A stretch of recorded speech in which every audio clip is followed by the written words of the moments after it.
સમાચાર રાજકોટથી રાજકોટના ધોરાજીમાં પીવાના પાણીની સમસ્યાથી લોકો ત્રાહિમામ પોકારી ઉઠ્યા છે। નગરપાલિકાના પીવાની પાણીની લાઇનમાં ફોલ્ટ સર્જાતા જ कैलाशनगर खोडियारनगरना रहीशो छेल्ला 15 દિવસથી મુશ્કેલીમાં મુકાયા છે। કાળઝાળ ગરમી વચ્ચે ધોરાજીમાં 6 થી 7 દિવસ પાણીનું વિતરણ થતું અને હવે પાણીની લાઇનમાં જ ફોલ્ટ થતા લોકોની હાલત કફોડી બની છે। ધોરાજીને પાણી પૂરું પાડતા ફોફડ ડેમમાં પાણીનો પર્યાપ્ત જથ્થો હોવા છતાં પાલિકાના અણઘડ આયોજનને કારણે લોકોએ પાણી માટે તરસવું પડી રહ્યું છે। પાણીની લાઇનમાં ફોલ્ટ ક્યાં છે અને કયા કારણોસર છે તે માટે તંત્રના લોકો મથામણ કરી રહ્યા છે અને તંત્રની ઢીલી નીતિને કારણે લોકોએ પરેશાની ભોગવવાનો વારો આવ્યો છે। તો પાણી માટે લોકોએ ના છૂટકે ટેન્કર મગાવવા પડી રહ્યા છે।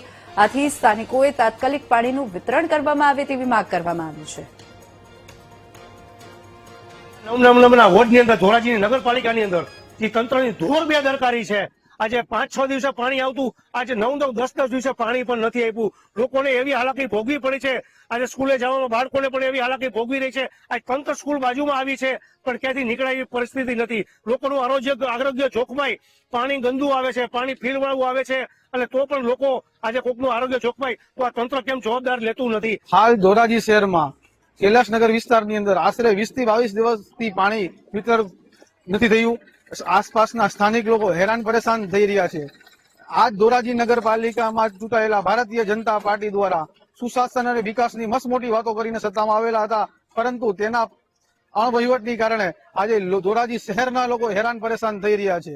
ધોરાજી શહેરની અંદર અમુક વિસ્તારોની અંદર 5 થી 6 દિવસ 7 દિવસ પાણી વિતરણ થઈ રહ્યું છે અને એમાં પણ ગંદુ અને ડોળું પાણી વિતરણ થાય છે, જેની કારણે ધોરાજી શહેરના લોકોનું આરોગ્ય જોખમાઈ રહ્યું છે। જે લગભગ 2 કે 2.5 વર્ષ પહેલા હરેક વોર્ડમાં પાણીની પાઇપલાઇનો નાખવામાં આવી, તો સક્રિય પાણીની પાઇપલાઇન થઈ, નવી પાણીની પાઇપલાઇન સક્રિય માત્ર ને માત્ર વોર્ડ નંબર 9 માં થઈ।